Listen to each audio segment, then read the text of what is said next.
Hi guys, welcome back. So in this video, let's learn like how to create database, how to create table, how can we set primary keys and many more. So this is the PostgreSQL's PG admin dashboard. So if we see here database, we just right click, create database. So I'll just create a database called ladder and then we'll just leave it as it is other things and then save.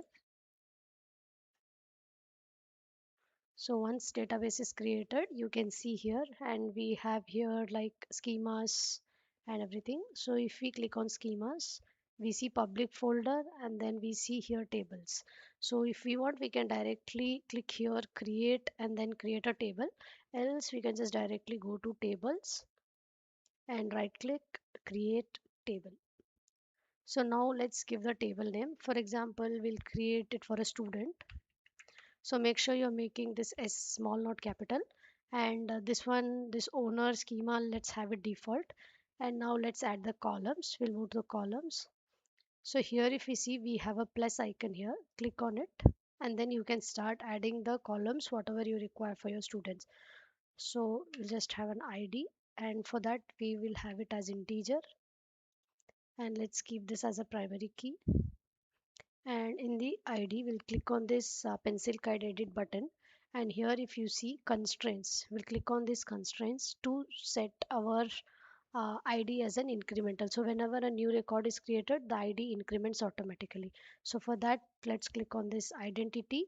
So here it's always and by default, so just leave it on always. And in for the increment we'll click 1. So we type 1, so it increments with 1, and then we'll click again on this edit symbol so that it moves back, and we'll add few more columns like name.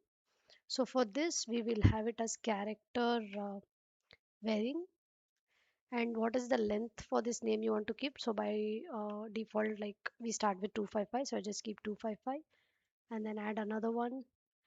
We'll put as for a course, and this is also a character varying. Let's have it as 255. We'll add another like for status. So for status, we'll have it like a small int. So it's like a boolean type. And by default, let's have it as 0.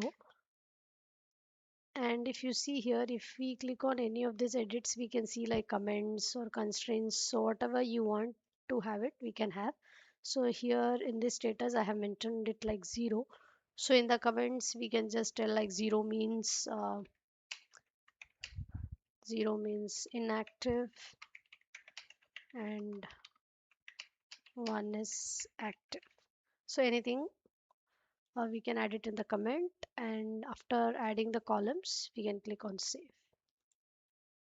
So once we save, we see here our student table name, and if you click this you see your columns. So once you click columns, we see whatever we have created like id, and if you click on sqls you will just see the sql generated queries kind.